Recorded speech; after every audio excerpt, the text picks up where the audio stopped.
So you're just finishing with Don Knotts, and you've given him advice, and he went on and... I told him I thought it was funny. And he went over and auditioned for... No, he didn't even audition for Steve Allen. He did it on the Gary Moore daytime show. And somebody from Steve Allen saw him and hired him. And he became one of the men on the street. And he was with Steve for several years, till 1959. So you did 2 years of that show on Broadway? No, one. I'm sorry, one. I left after 1 year. After 1 year. And then in 1957, you were cast in Eli Kazan's Face in the Crowd. Tell me about that. Was it 57 or was it 56? Well, it might have come out in 57. Oh, well, it was shot before then. Okay. Yeah, there you go again. Bob Armstrong, R.G. Armstrong, was in Cat on a Hot Tin Roof. He played the doctor, I think he was. And he's out with Kazan one night in Philadelphia, I think. And Kazan starts telling him this story about this bum who becomes bigger than life on television. And he asked Bob if he knew anybody who could play that, and he said, yes, Andy Griffith can play that. And Kazan said, well, bring him by, I want to meet him. So I met Edie Kazan and Molly Kazan in Schubert's Alley the second night of Cat on a Hot Tin Roof. And I had several meetings with him after that. And Bud Schuberg I met with, and Bud didn't think I could play it. And one night at Gallagher's on 52nd Street, it's a steakhouse, I knew that was my last chance. And Abe Lasvogel was there, and Francis, and Elia Kazan, and Molly, and I don't know whether Molly was there or not. Bud, me. I got an idea. This is all where grace comes in. I said, have you ever heard of Oral Roberts? He said, no. I said, come back here, I want to show you something. I knew I had to do something outrageous or I wouldn't get the part, because everybody in town was out for it. So I told them how Oral Roberts was a healer. And I said, he has them lined up on that stage up there, and they come up and he talks to them and he prays over them, and then he takes their head in their hands and he said, heal! Well, I had Elia Kazan's head in my hands. And his eyes were like that. Next day he said, I want you. It's better than any audition, huh? That was it. So this was a very dramatic and intense role, right? Very, very, very, very, very. Just describe the role. I mean, why did you want it so bad? I only read 12 pages of the script and called Abe Lasvogel and said I want it. Elia Kazan was the most powerful director in the world at that time, and Bud Schulberg, you know. And this was a #1 piece, and this was the lead character. And he was a megalomaniac. And it was an experience I'll never forget. Abe Lasvogel's first direction to me, Elia Kazan's first direction to me was the second shot of the movie. First shot was just a long walking shot. Second shot was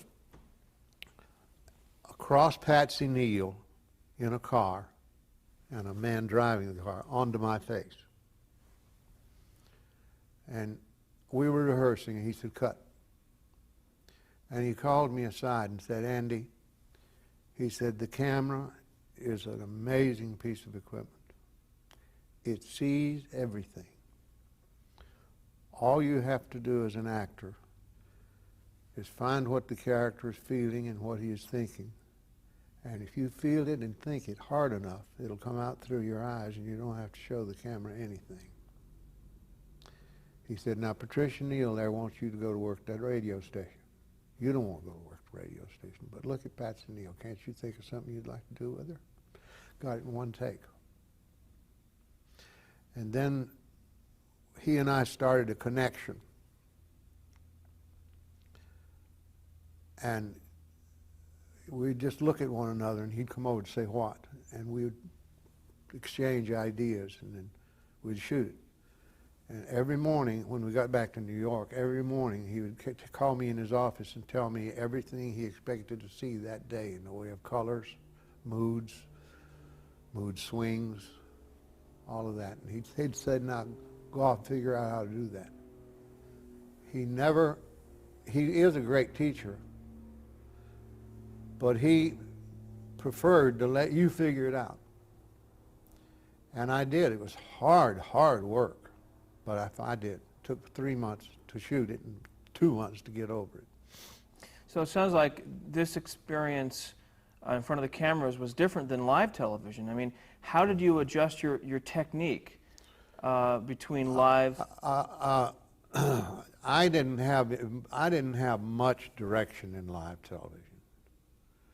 I pretty well, I only did the Sullivan Show, and then I did the Sullivan Show from No Time for Sergeants a few times. And Sullivan Show, I did Steve Allen a lot of times. I did a lot of stand-up stuff on television. But as an actor? Live. Right. As an actor, only twice. No Time for Sergeants and that thing I told you, End as a Man. Oh, and The Male Animal. Playhouse 90. Yeah, this director, I forget his name now, kept me after work every day to explain how I should play the show, and I never did know what he was talking about. So I didn't do anything. I just kind of walked through it, and it died. It really laid there. And that was live television Live. still. Live. That was about 1958 is what I have here. And then at this point, what do you think you wanted to do? I mean, what were your aspirations? Well, I figured I'd be a film actor. So at this point, you definitely had the bug. Yeah. Oh, yeah. Oh, yeah. Oh, yeah. And you enjoyed your experience so much with Eli Kazan. Yeah. That's where you're heading for. Yeah. And then what happened? I did a bad movie called Onion Head for Warner's. It laid there. And that was about the end of my movie career. That was with Walter Matthau? Yeah. Uh-huh. And Felicia Farr. Uh-huh. And I forget who else. And Joey Bishop was in that. Hmm. And so I kept doing, there was a lot of variety shows on television. And I did them all. You did Milton Berle, I see. Milton, I did Milton. He was kind of going to come back on a half hour. I did Milton. Perry Como show? Perry Como. What'd you think of him? Oh, I loved him. He was a sweet and nice man. We've corresponded with him a couple of times since, just to correspond. Wonderful voice, of course. Yes. And I Dinah Shore, there's so many, Steve, there's so many I can't remember them all now. So at this point, television was really in the minds of the public, right? Oh, yes. And variety shows were big. And they needed fresh meat all the time. Did you watch television at this point? I mean, Sure. Just as a viewer? Sure. And did you enjoy the variety shows? And Yeah, they were always frightening because you never knew how you were going to come out for a certain particular audience. Well, with Steve, when he still had the Tonight Show, I don't know how it came up that instead of just standing out by myself talking to the audience, I sat on a stool beside Steve, and I did my monologue to Steve. And Steve would get that little high laugh he gets, and the audience would go crazy. So every chance I got whoever was a star to sit beside me, and I'd do it for them. And it worked. And then you returned to Broadway. Yeah. Tell me about that. It wasn't a great experience. It was a show called Destry. It was a musical. Michael Kidd choreographed and directed it. It had great dancing, of course, because Michael's a choreographer. It was Destry. Everybody knows the story, so there's nowhere to go with that. And the songs were mundane at most. The dancing is what kept that play open. It ran for a season and a month. And then the actors went on. The actors said they were locked out and they'd producers said they were on strike. So all the actors showed up at the stage door and signed in every night, then went to have an equity meeting. And that lasted 10 days, and when we went back, there was a Western Union on the board saying Destry will close Saturday night, such and such a date. And thank God they did, because I started the Griffith show 3 weeks later. Tell me how that came about. The Griffith show? Yes, sir. While I was in Destry, Sheldon Leonard came to New York to see me. Before that, I went to see Abe Lastfogel. And I said, Mr. Lastfogel, I've struck out in movies and now on Broadway, and I don't want to go back to nightclubs. So maybe I better try television. That's all you had to say to them, you know. They get 10% off the top. So Sheldon Leonard came to see me with a notion, and I didn't really like the notion, but I sure liked him. So your agent told Sheldon Leonard about you. Sheldon and Danny Thomas. Mm-hmm. Who were two producers at that point. Yeah. And so you knew that Sheldon and, or was it just Sheldon that came to the... Sheldon came to see me. Yeah. So your agent told you that Sheldon was going to be in the audience? Yeah. And I saw this man at the stage door when I ran up to my dressing room, and I said to Art Lund, I said, who was that? He said, Sheldon Leonard, before I went back down there. And we talked, and then he came back to New York a second time at my request and told me the story again, and I said, okay, let's go with it. What were your first impressions of Sheldon Leonard? Oh, I liked him a lot. Very intelligent. I liked him a lot. And while I was still, my back went out while I was in Destry for a few days one time, and they happened to come to New York. He and Chuck Stewart and Jackie Ellenson, two writers, comedy writers, came to New York, and we came up with, I don't know how many, 5 or 6 or 7 or 8 or 10 shows. And that's what we started with. So I just want to make sure I understand. You told your agent mentioned it to Sheldon Leonard.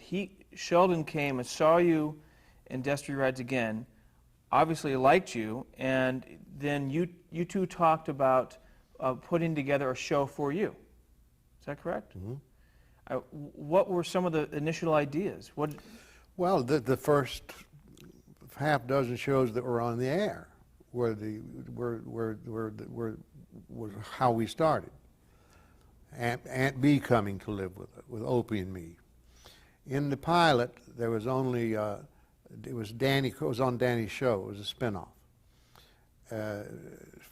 Francis Bavier and Ronnie Howard and me were the only regulars. Don Knotts saw that on the air, the pilot on the air, and called me down here. And I said, I didn't know you were out of work. He says, yes, Steve was canceled. I said, call Sheldon. And that's what made the show a hit. Was Don, because originally that's what I didn't like about the show. They had me as sheriff, justice of the peace, editor of the paper, and I'd tell little funny stories about people around town. That would have lasted maybe 2 weeks. So you mean you didn't like that about the pilot? Yeah, I didn't like that about the concept. About the concept. So, but how was the concept, the first concept for the first pilot, decided on? Was it just a few people talking about it in the room? Yeah. I imagine it was Sheldon and a writer named Artie Stander. I remember the first day. Sheldon was a very bright, astute man. The first day, they shot with 3 cameras, and the first day was always spent on the script. So that day, I didn't have much to say at all. Artie Stander, Danny Thomas, and Sheldon Leonard yelled at one another all day. And I asked Sheldon if I could talk to him at the end of the day, and he walked me to the gate. I said, if this is what television is, I don't think I can handle it. He said, Andy, the star dictates what the attitude will be on the set. He said, Danny likes to yell, so we all yell. If you don't want to yell, nobody will yell. That's the way it was. How did it feel having a show designed around you? It didn't turn out to be that way, you see. But the pilot was, though. Pilot was. So initially, how did it feel? To have, I don't know. I don't know. I was busy trying to make it work. and so the pilot, I just want to stop on the pilot. The pilot was Sheriff Taylor, and describe just the pilot. Danny Thomas was driving from Florida to up north. And he went through Mayberry, which was, I was on patrol, and he called it a speed trap. And I wanted to find him, and he didn't want to pay the fine, so he went to jail. And they had all television cameras and stuff in there, and I forget how it wound up that Andy was right and Danny was wrong, and Danny admitted it. And so that was the pilot. And so, but you didn't like that your character was all of these things. Justice It of the Peace. it was just too homey. When Don joined the company, the second episode was called Manhunt, and I knew by that episode I knew that Don should be the comic and I should play straight for him, and that made all the difference. All the difference. Then Mayberry became a living town. We had all the comic characters that came on. I played straight for them. So Mayberry really was the star of the show. Sheldon actually said one time, I think we misnamed this show. Should have been called Mayberry to start with. But Don, the event of Don on this show changed the whole groundwork of it. Because every comic character came on, we added them as fast as we could find them. And I was straight to all of them, and I love being a straight man. Now, at this point, this wasn't live. No. And this was shot where? It was shot in Hollywood. Like at the Desilu Coanga Studios? Yeah. But it was shot more like a film, correct? Yeah, we shot with one camera. That was Sheldon's choice, and fortunately my choice too. I love to work with one camera. And we worked on the script one full day, Thursday.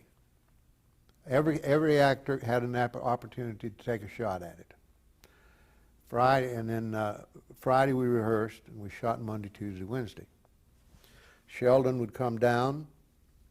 We read 2 scripts on Thursday, one to be shot a week away and one to be shot that following Monday.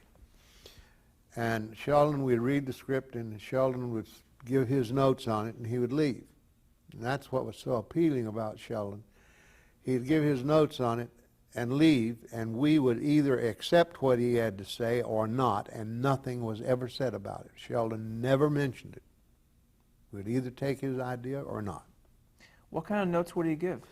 Well, he'd give notes on the script. He gave one note one time. We had a show that didn't turn out. The script didn't turn out good. Called The Manicurist. The problem was we couldn't figure out why this beautiful blonde girl would want to settle in Mayberry. And Sheldon, I never stood up. Went to my feet when I had an idea, because it's so far to get back down. Sheldon jumped up that first day.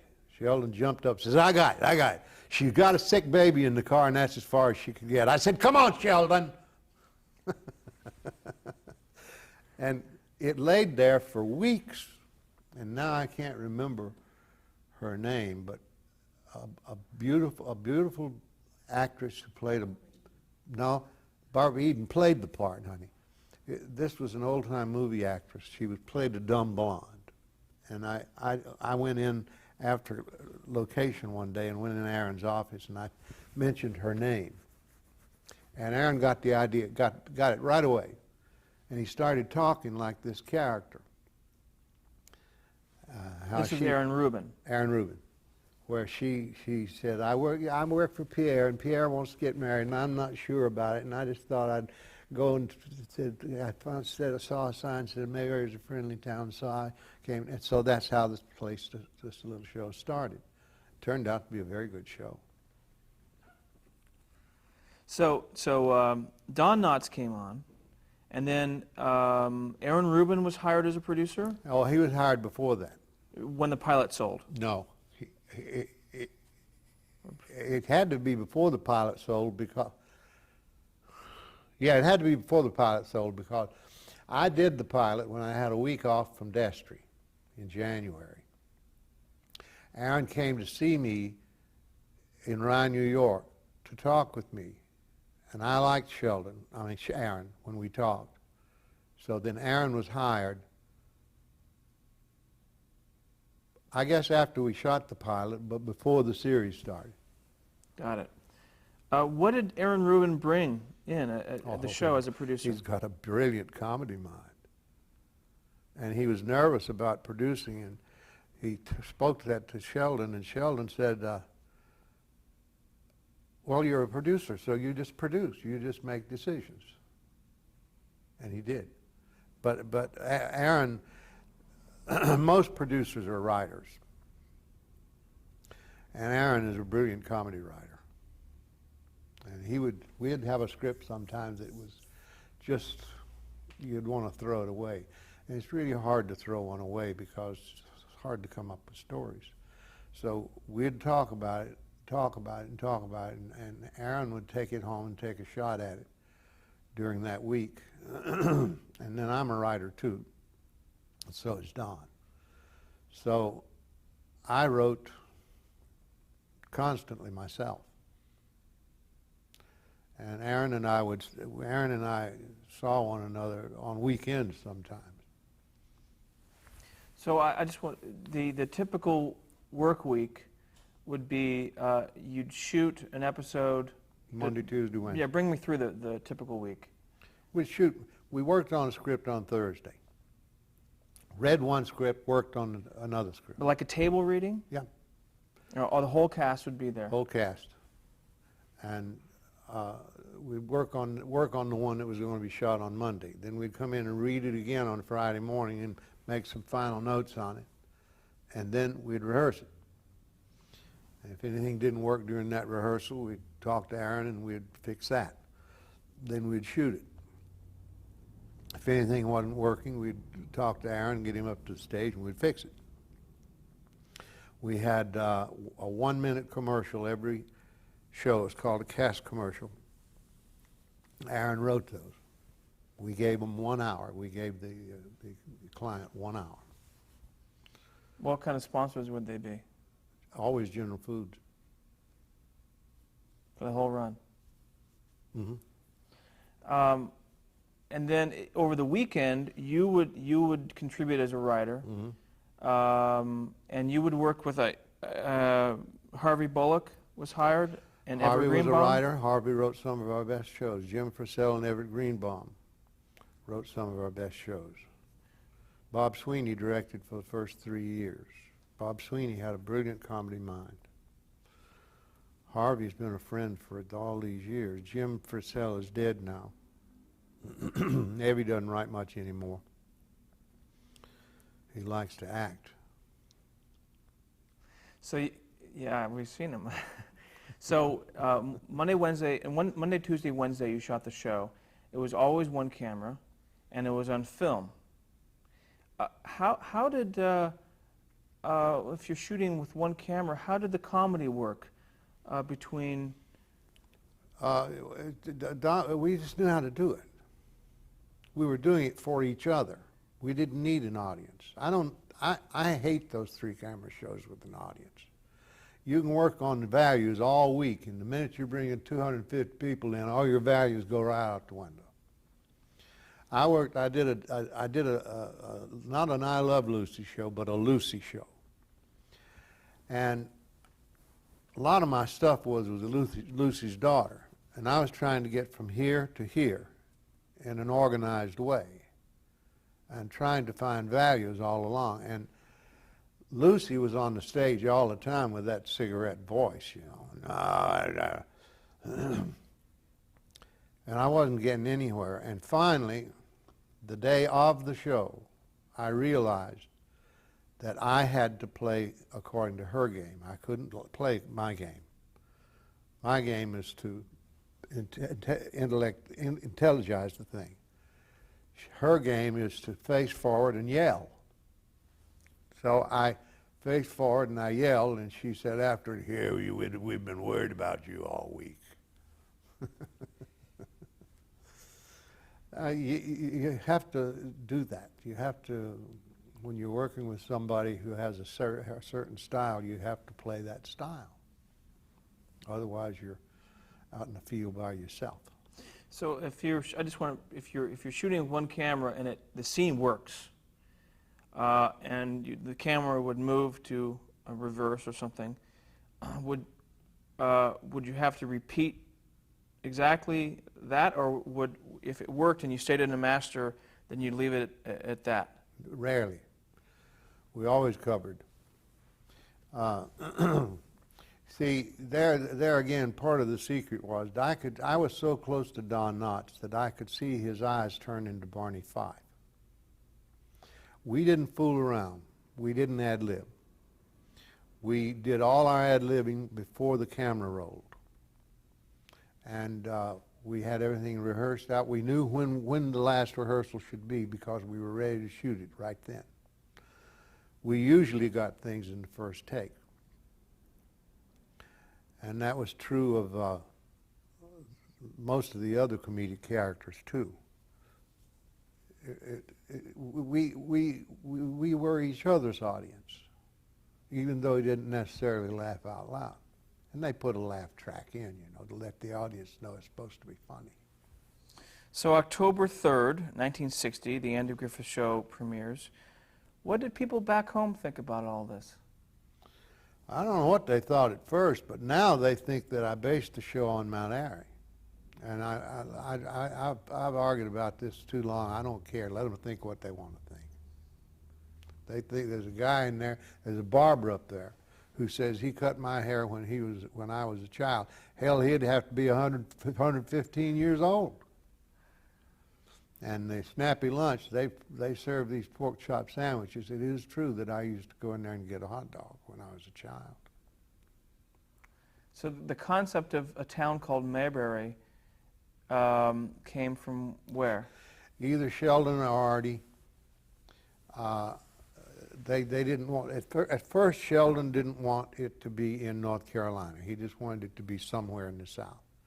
And I hate these made up names. So we did have Mount Pilot, which there is a place called Pilot Mountain up near Mount Airy. But I gradually started slipping in real towns in North Carolina, like Asheville and Raleigh and Siler City. And so it became, during that first year, it became a town in North Carolina. Let's talk about Sheldon Lender a little more.